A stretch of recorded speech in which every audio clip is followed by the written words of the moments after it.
So, good evening, everyone. My name is Jamie Kidder. I am the National Outreach Director for College Living Experience. I am thrilled to be here alongside Rachel Gurevich from Ahava Counseling and Stride Denver, soon to be known simply as Stride Denver, as these two incredible organizations merge. Now, over the last year, we have hosted several engaging and informative webinars, and tonight's event promises to be no exception. CLE has built a really strong partnership with Ahava Counseling and Stride Denver, and we are excited to collaborate once again for this important discussion, navigating body image conversations. Now, without further ado, I am delighted to introduce our speaker Rachel Gurevich. Rachel is a clinical social worker specializing in the treatment of eating disorders, OCD, and mood disorders in children, teens, and young adults. She has experience across all levels of care, including inpatient treatment for eating disorders, and currently serves as an outpatient therapist at Ahava Counseling and Stride Denver in Denver, Colorado. She also runs a body image therapy group for teens, making her an invaluable resource for tonight's conversation. So, Rachel, thank you so much for partnering with us on this endeavor. So, just a few housekeeping notes for before we begin. To ensure that Rachel has the floor, or in this case, the screen, please keep yourself muted and cameras off during the presentation. I know that's a little awkward for Rachel to be talking to a blank screen, but trust me, everyone is present and accounted for. We will have some time at the end for Q&A, so you can either drop your questions in the Q&A or in the chat as we go, or you can save them for later, whichever works best for you. I have given all of you all permissions to unmute, so you can do that you can unmute yourself at the end and ask those questions if you would like to. And we will do our best to address as many as possible. Now, the event is also being recorded, and so we will send this link, we'll convert it to a YouTube link and send it all to all of the registered participants. So you can feel free to share that link with other families or professional colleagues who may find it valuable. In that, I will also include Rachel's contact information. So if you do have questions that we don't get to this evening, feel free to reach out to Rachel directly and ask those questions once you receive that email that includes the event link. So with all of that, let's go ahead and dive in. And Rachel, I turn the floor over to you. Hey, thank you so much, Jamie, and thank you everybody who's here tonight. I'm really excited and I'm also really humbled to be giving this talk. There's so many fantastic providers in the field, so just really happy to be here talking to you all. Let me know too if I'm too quiet or if sound is weird at all, just feel free to chime in. Okay, so let's get started. Oh my, here we go. The clicker works. So setting out the agenda for tonight, we are going to start with the importance of validation. I think if there's any one skill that I can leave you with, it is validation. It is also really hard to do, but I think it's a really important foundation in any kind of emotional conversation, body image being no exception. We're also going to talk about some common myths. All of these are pulled from my experience working with teens and caregivers, and hopefully debunk them. And then we're going to do a little bit of self-reflection on our own fears and perceptions related to food, related to body image, and with that, identify some general do's and don'ts, some unintentionally harmful ways that we might be communicating narratives, and how to replace them with more supportive language. So just to start us all off on the same page, body image, which is, a term that we're going to use a lot tonight. We all have it. It is based on our thoughts and our feelings that contribute to this image that we have about ourselves. So when you just picture yourself, picture your body, picture your appearance, what are the things that come to mind? And then body image distress, then, which is also something that we all experience across the board, is discomfort that arises with dissatisfaction from your looks. So, anytime, at the beginning of summer when you're trying on those shorts that have been in storage all winter long, and you feel like they don't quit fit quite right, that is body image distress. Body distortion, then, which is a little more rare but can happen to folks who experience eating disorders and those who don't, occurs when a person struggles to see themselves accurately. So they might be picking apart certain looks, certain body parts, symmetry, different ways that they're not fully seeing themselves accurately. So I want to, for the first piece of validation conversation, I want to start us off with a hypothetical. So say it is Monday morning, your teen approaches you and says, I am so ugly and gross and I have nothing to wear. How do you respond? So think real quick what your immediate go-to response might be. Maybe you've been in this situation before. And we're going to go through two different hypothetical responses. So, scenario A, no, you aren't. You're beautiful. What about that red sweater? It's in your closet. We just went shopping. So let's break this response down a little bit. So let's start with the pros. This is probably the most natural response that you could say in the moment for many people. You know, your teen approaches you. They are clearly not ugly and gross.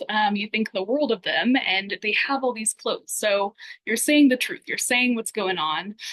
You might feel better for saying that, and you are contributing to problem solving. You're helping them find a solution to this perceived issue. So what about the cons? And these are the things that, we might not think about in the moment we're responding in this way, but these are some of the unintentional consequences that might emerge. So by starting with no, no, you aren't gross, no, you aren't ugly, we're starting off by negating their reality, which then leaves your teen alone in their beliefs and their distress. And that can sometimes create a division, creates a wedge. It leaves your teen room for responding with, well, no, you don't understand me. You don't understand what I'm going through. And it also is a conversation ender. It shuts down the conversation rather than expanding and making room for more dialogue. We're just moving on to problem solving. And then as a consequence of all of that, your teen might not feel like they can come to you in the future with future mourning challenges, future distress. So let's go to scenario B. This is that response. It must be so painful to feel that way about yourself. So let's break this one down in a simpler way, starting with the pros. Your teen immediately feels seen and understood. It must be so painful. You're recognizing that they're feeling uncomfortable. You're recognizing their pain. And so they feel seen. It opens the door for more dialogue rather than the first response being a conversation ender. You're really opening the door for them to respond with, wow, yeah, it is really painful. And, and I want to expand on that and talk more about that. Or maybe, the opposite. Actually, no, it's not really that painful. I just wanted to complain. I'm going to go get my shirt now. It reaffirms that they can trust you to hold these scary thoughts with them. This is something that's really hard to navigate. Body image is so hard to navigate by yourself, especially for being such a normal human experience. So being able to hold those scary thoughts with them reaffirms that they can trust you in the future with that. And it also de-escalates the moment of crisis. You're coming at them not with, similar urgency, similar rush to figure out the morning and get to school, but really just coming in with validating, affirming vibes. So then the cons. Why is this also hard to say? This might be uncomfortable to leave that way. What if they think that you agree that they're ugly and gross because you didn't negate that? And then let's not forget the urgency of getting to school. That's definitely going to be there, and a really a normal situation to be in where, there's not always time for a thoughtful, validating response. So I want to be mindful of that too. So let's go a little bit deeper. You might have guessed that scenario B is a more validating response. So let's dive a little bit deeper into what validation is. Validation is, plain and simple, affirming another's emotions. We are identifying what they are feeling underneath their actions, their behaviors, and calling it out. Validation also is empathy. I often think anytime I hear the word empathy, Brene Brown put out this really helpful visual video of what empathy is versus sympathy. So if you haven't seen that, I highly recommend. But it's a really helpful depiction of understanding why empathy fuels connection rather than sympathy, which um, can create a division. Validation is not agreement. This is one that comes up all the time. And I think this is one of parents' biggest fears in validating is it feels like agreement. So what that means is even if you disagree with the argument, even if they are inherently wrong, they have clothes in their closet, you know that they are not ugly. You can't refute their emotional response to their perceived reality. It's really not about the clothes. That's not the issue at hand. It's really what's going on underneath. So maybe they're coming to you with their distress because they're worried about what their friends might think if they show up in the wrong clothes. They're worried about feeling rejected. Validation also is not problem solving. Um, Similar to what I mentioned before, it's really not about having nothing to wear. To go a little bit further in that, validation can sound like it makes sense you feel anxious right now, just calling out the emotion. I'm noticing this is very upsetting to you. What are you observing about their behaviors? Very simple one, but can be really powerful. This is one that I like to recommend if you don't know where to start. Just say, that must be so. I wonder if you're feeling overwhelmed by choice right now. Wow, that must feel really isolating. Again, calling out the emotion that's going on. And sometimes validation is really about matching energy. When you are feeling angry, you want someone to feel angry with you. When you're feeling lonely or sad, you want someone to be there with you in that emotion. So why is it so difficult? This is if I could break down the four top responses I get when it comes to validation and why it's difficult. These are the barriers. So number one, I want to help. I don't want to make things worse. I don't want to exacerbate their distress. How many of us, I know I can't see you, but just how many of us are fixers? We see a problem, we want to solve it. It is so natural, especially as a parent, to want to fix. And validation is not fixing. It's really doing the opposite. We're just listening. I can't say anything right. This is an impossible topic to broach. This, especially when it comes to body image, it's huge.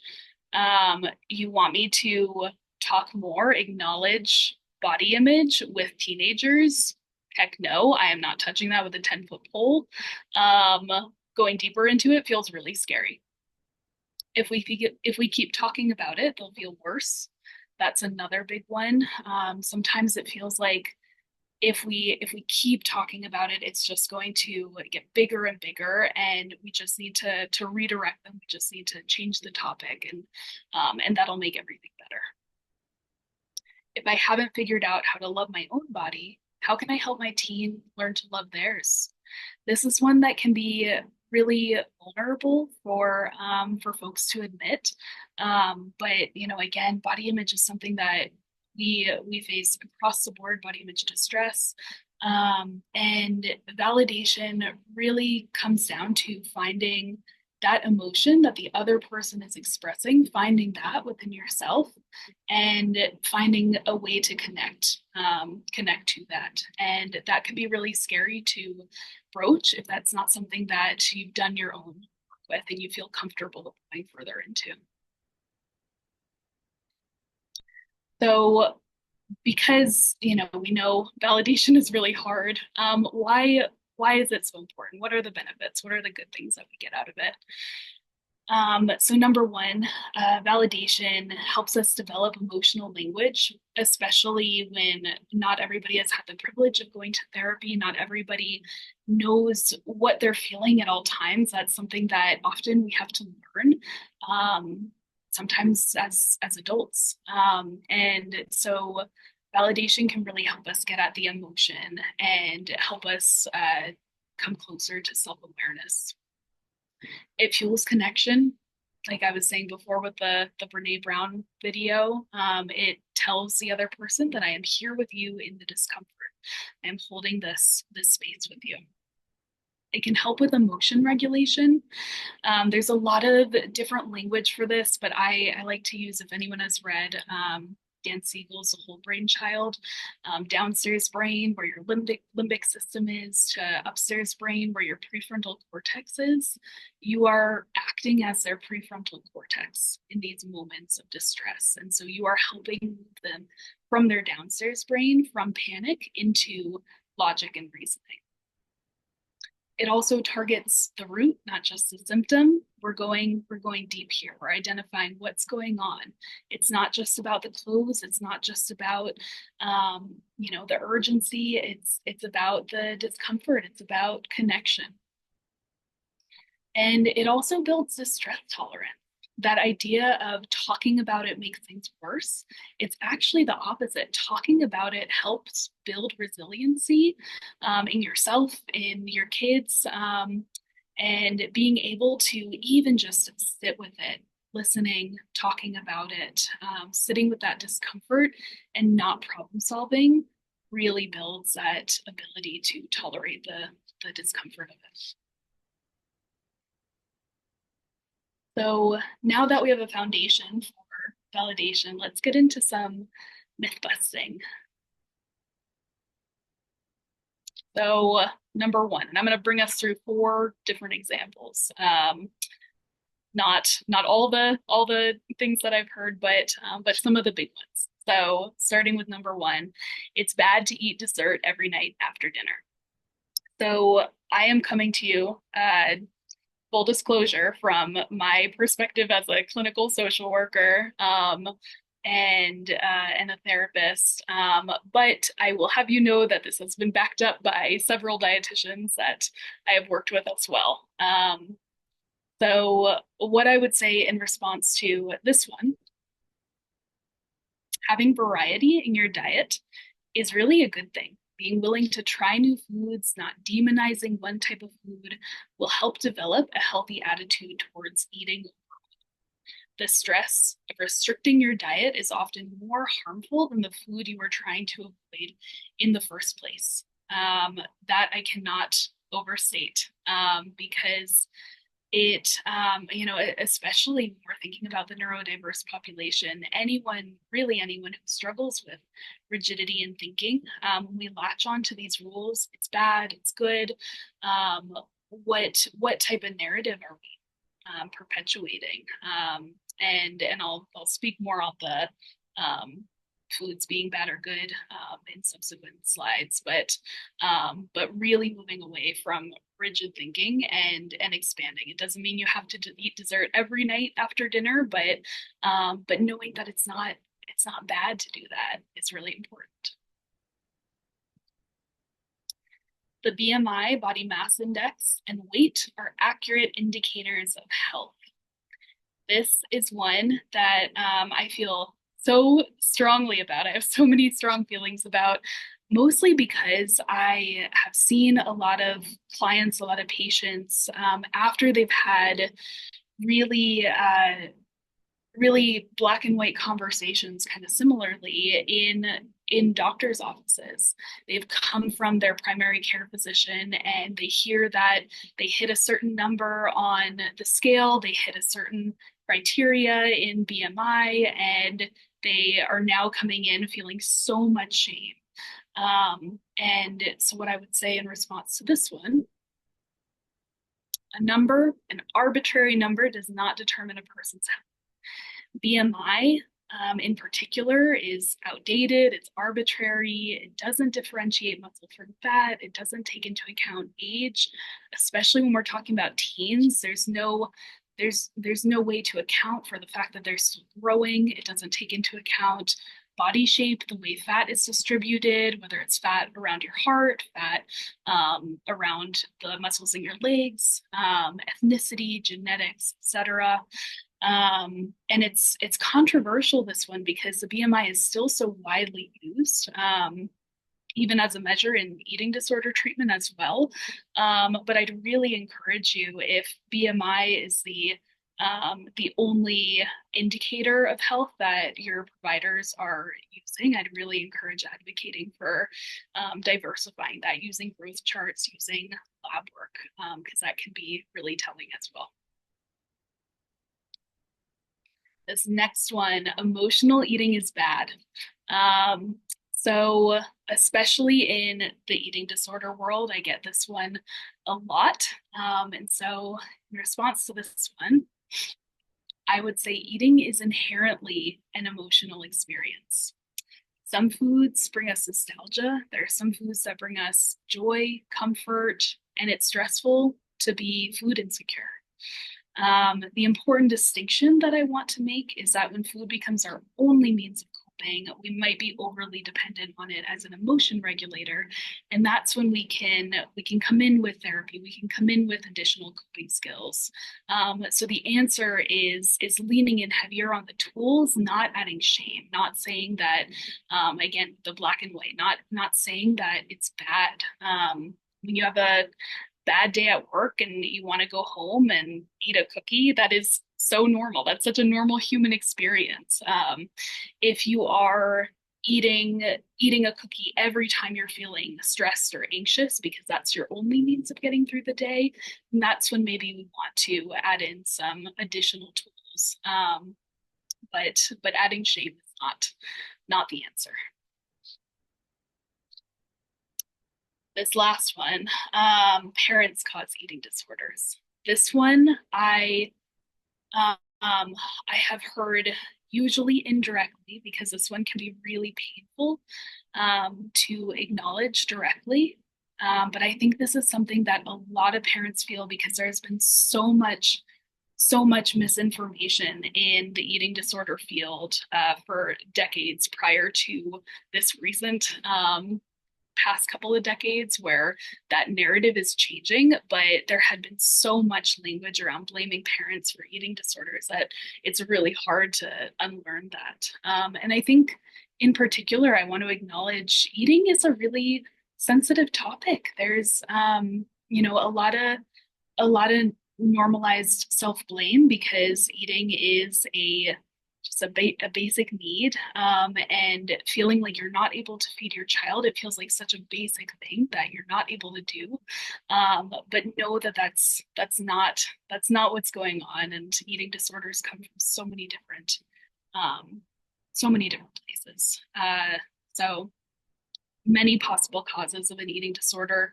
Usually what it comes down to is a combination of genetics, social factors, their peers, social media, their personality types. Some personality types are a little more subject to eating disorders than others.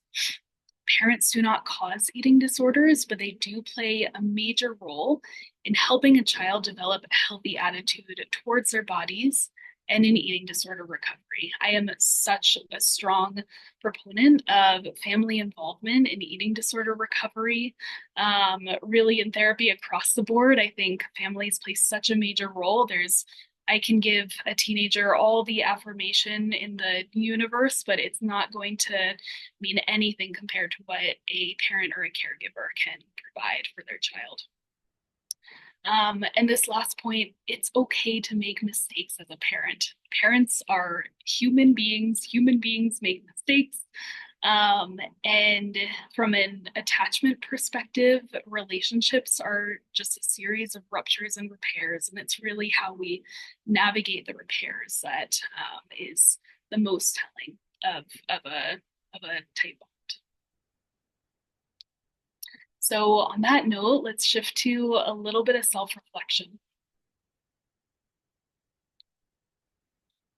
I want to start just by having you all think about some of the body image messages that you received in your life. So I'm going to give a couple of examples for this, but I want you all to think about which ones might resonate for you as well. I need to start my diet before summer hits. I'm going to need an extra gym session to work that meal off. Oh, you look so great. Did you lose weight? Wow, that's a huge sandwich. Are you really going to eat that? So, on their own, most of these sentences are fairly benign, don't seem to be said with a lot of malintent. But what they all boil down to is that it's bad to be fat. If you read between the lines, I need to start my diet before summer. It's not okay for me to show up in a bikini if I have my tummy hanging out. I need to, I don't deserve to eat this meal without working it out if I feel too full, if it feels too extravagant. That's really what's at the core of them. So let's take that and think then about how those messages turn into fears. And fears often happen. Fears are very protective. They often happen when we have these black and white, whether it's true or not, but black and white views of what's okay and what's not okay.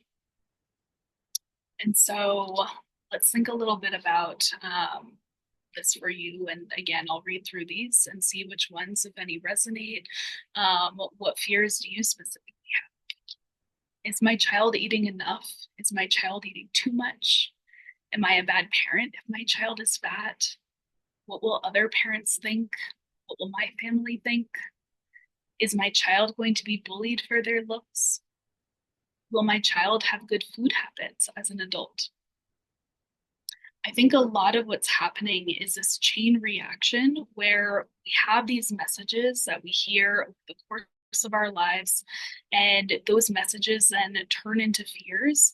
And that becomes this black and white thinking of it's okay if I'm doing these particular things. It's okay if I'm eating my fruits and veggies. It's okay if I'm working out every other day. It's not okay if I'm fat. It's not okay if I'm eating chips every single day. So that's where these black and white thoughts happen. And what I want to really challenge is what if these fears are misguided and there's another truth. So let's then shift to how fears then impact our behavior. And this is where we'll get a little bit into the do's and don'ts, some of the things that we might be saying unintentionally and how to shift away from that. So some of the ways that we might communicate these messages indirectly, and I broke them down into a few different categories, and I'll go through some examples of each. So one of the ways that they show up is with fixed rules. I think I mentioned before the black and white thinking and how harmful that can be. This is okay, this is not. And so these are some examples of how that could sound. I can't eat after 8 p.m. just as a rule. I have to work out every day to stay in shape. No snacks before dinner, you'll ruin your appetite.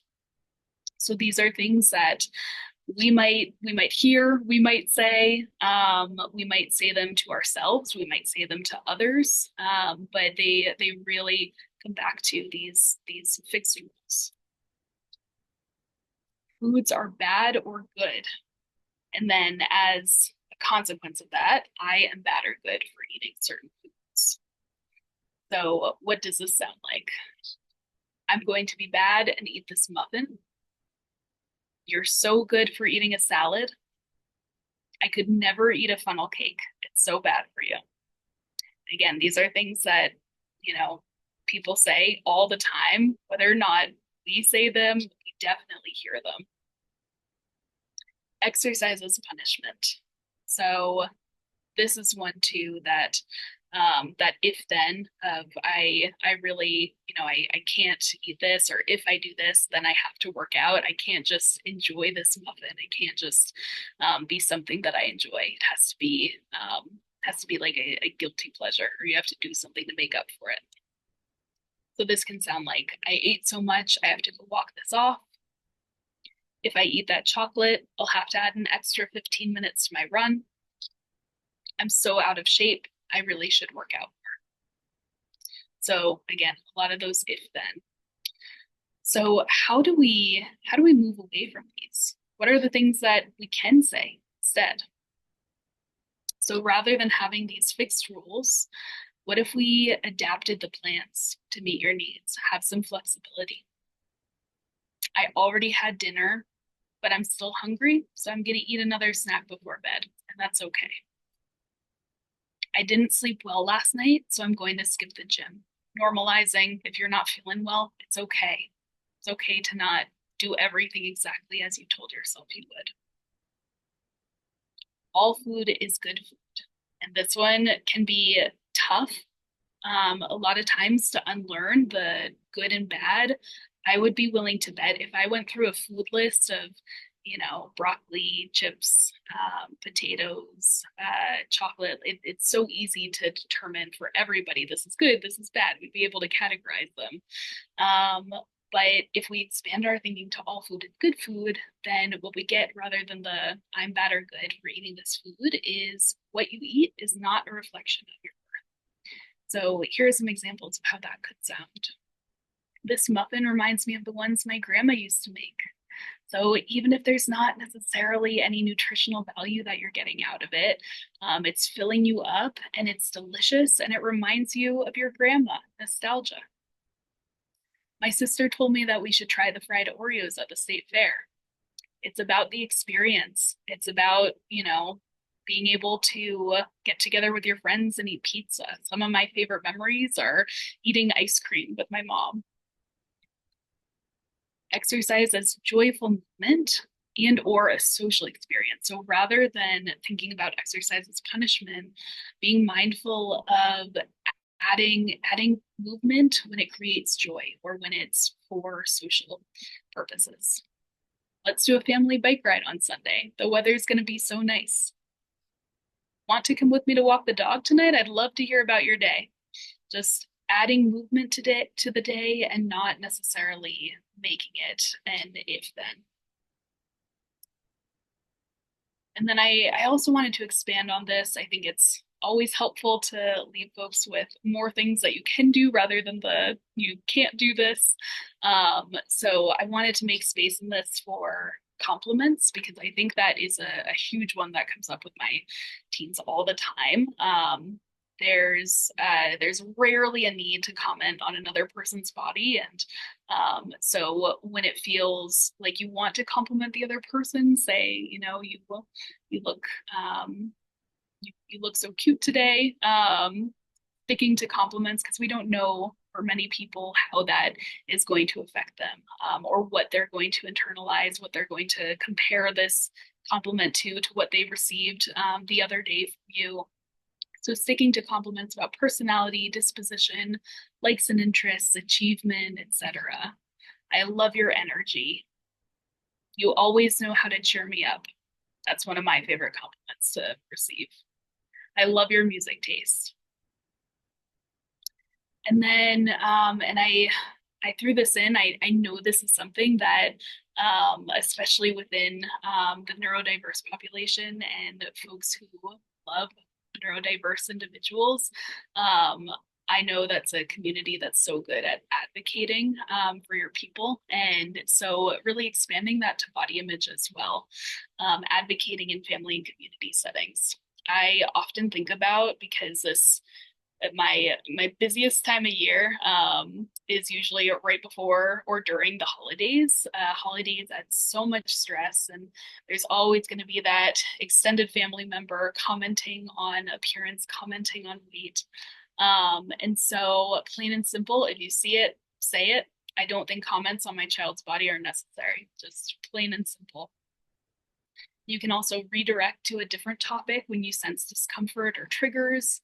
Just immediately switching gears can be good to plan ahead, have a couple back pocket topics that you can bring up.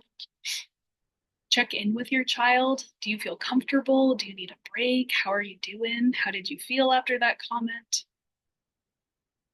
And lastly, using humor to deflect awkward or triggering comments. My teenagers that I work with are usually so good at coming up with sarcastic comebacks to body comments that they don't appreciate. So, when in doubt, ask your sarcastic teen. And then a couple final thoughts before I wrap up.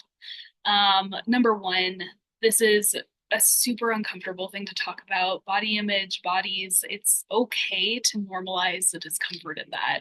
When your teen's coming to you with their own body image distress, it's okay to be like, yeah, I feel that way too. I've felt that way before. It's so normal to feel that way. It's okay. Really coming back to the value of validation. And then number two, I know I shared this on the debunking myth slide, but it's okay to make mistakes. And I think that's a really important thing to come back to. It's okay to make mistakes, and it's okay to apologize. Really thinking about the emphasis on repair in relationships. That can be a really hard thing to admit. And I think that's another thing that we receive a lot of messages on that, you're not supposed to apologize. Or, just own it. But it's really okay and really valuable, especially for teens who often feel like they are not heard, don't necessarily have a voice. It's so powerful for them to have a trusted adult in their lives acknowledge when they make a mistake. I wanted to throw in this slide too, just because a couple of the things that I referenced, I know I mentioned Dan Siegel, The Whole Brain Child. That can be really helpful reading if you want to go a little bit more into the cognitions around it. Adele LaFrance, What to Say to Kids When Nothing Seems to Work. If you want to go a little bit deeper into validation, she is the founders of EFFT, Emotion Focused Family Therapy, and it has a lot of great tools if you want to go a little bit deeper in learning about validation. I'm jumping around a little bit, but Feast, which I put at the top, if you're not already aware or connected to that community, they're focused on supporting families and folks with eating disorders, but they are a wealth of resources, a great community of peer support. The Body is Not an Apology. I think Sonia and Renee Taylor should be required reading for everybody across the board. There's a lot of um, really, really important points that she makes in her book, and it's kind of you can kind of treat it as a workbook because there are some workbook themes in there, and then the body image workbook as well. So I wanted to give you all a little bit more if you wanted to go deeper into it. And that is all I have. Thank you so much. My gosh, Rachel, I couldn't write my own personal takeaways. I couldn't write them down fast enough. I love the validation statements. And I really resonated or what something resonated with me when you said relationships are a series of ruptures and repairs. And I don't think there's ever been a more truer statement, just in life in general. So I don't want to go through all of these points because we only have 15 minutes left. And I do want to open it up for questions. So I've given all of our attendees, I've taken the mandatory mute off. So if you guys have questions, please feel free to just unmute yourself, um, and ask the question. You should be able to do that. If one of you could test it out, that would be great. I can test it Um, out. Can you hear me? Yes. Okay, great. good. You know what, Rachel, I just want to comment on one thing that I think I don't think it's emphasized enough, and I really feel like it's something that's so critical. And that piece that you put in there about parents don't cause eating disorders, because that to me resonated, because I can't even begin to tell the number of times that I have heard eating disorders blamed on a parent. I mean, I know a parent can influence the way a person views certain things, but literally, how many times have we heard that it's the mom's fault? It's the dad's fault. It's, they caused it. And I was just grateful to hear that, because I don't think that's emphasized enough. Yeah, I really appreciate that. And I included that piece because I hear it time and time again. And even if it's not something that is fully realized when a parent is coming in for parent coaching, or they're taking their child in for treatment, it is often underlying every behavior that's there. And it's really hard to do that necessary work and be there to support your kid if you're riddled with self-blame. And so sometimes it means pausing and identifying, okay, what's coming up for you as a parent? What's going on here? And how can we move through this self-blame? Yeah, great point, Liz. Thank you. Thank you. Are there other questions?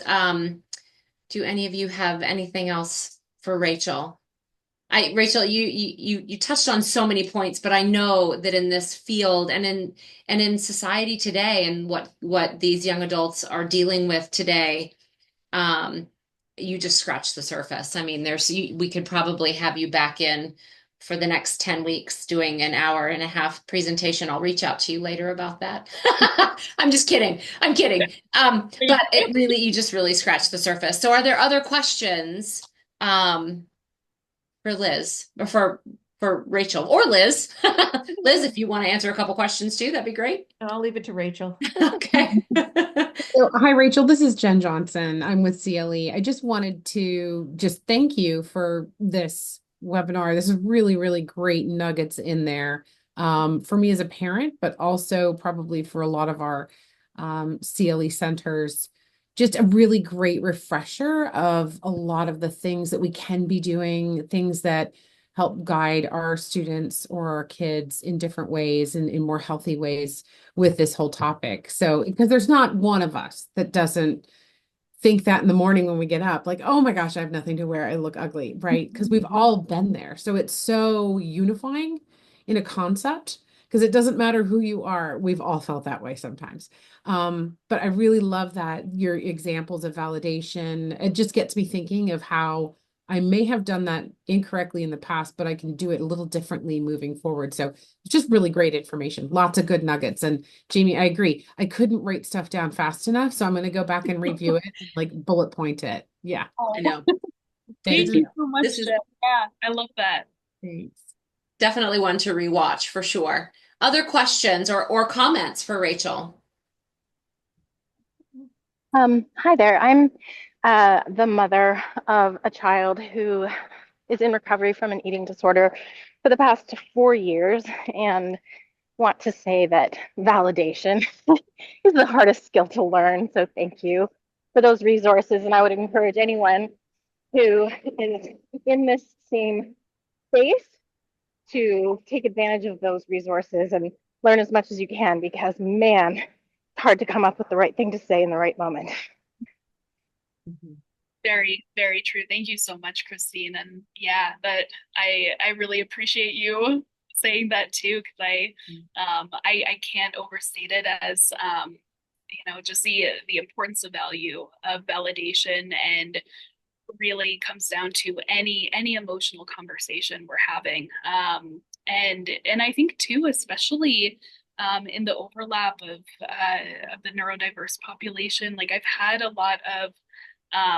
a lot of parents come to me and they've felt really anxious or felt like they haven't been able to validate successfully because it feels like they're amping up the energy, they're making things worse, and their kid is feeling and responding with more and more distress.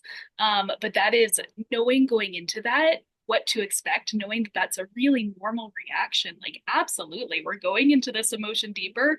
It's going to be more activating for your kid who is already bringing up this distress, but being able to talk about it with a safe adult, their parent, who they know loves them, is going to make them more and more resilient and more able to navigate those really uncomfortable emotions. Yeah. Yeah. Other questions or comments for Rachel? We've got about 10 minutes left and then we'll wrap it up.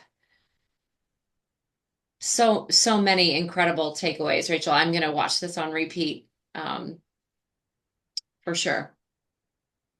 I can't take credit for the relationships being a series of ruptures and repairs. Just full disclosure, it is. But from an attachment lens, that's it's widely seen. Yeah, yeah. That really struck me. So, well, if there are no more questions, anyone else, last call for questions? No? Okay. So we'll go ahead and wrap it up. Rachel, again, oh my goodness, scratching the surface, but thank you so much for such an impactful and meaningful just information for us all. And like I said, this we're recording, and I will get this converted to a YouTube video. We will get this sent out to everyone who's registered. Please feel free to share this with other folks who you feel may find this information beneficial, and obviously so many takeaways. Many will undoubtedly find it helpful.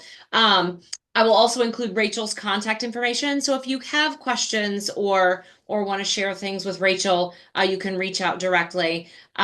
You can always reach out to myself and I can forward things on to Rachel as well. But thank you again, everyone, for joining us tonight. And stay tuned. We will continue with our webinar series. We have another really exciting event happening on April 8th.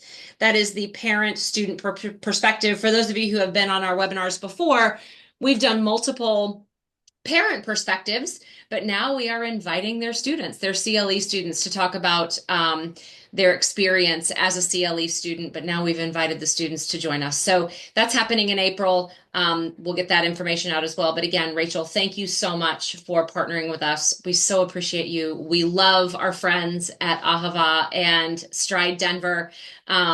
We just love you all. So thank you so much. Again, everyone have a great evening, and we will get that email sent out as quickly as possible. Go ahead, Rachel. I was just going to say we love CLE as well. So thank you so much for having me, and thanks to you all for it. Absolutely. Everyone have a good evening, and we'll see you all back here soon. Thanks. Good night. Good night.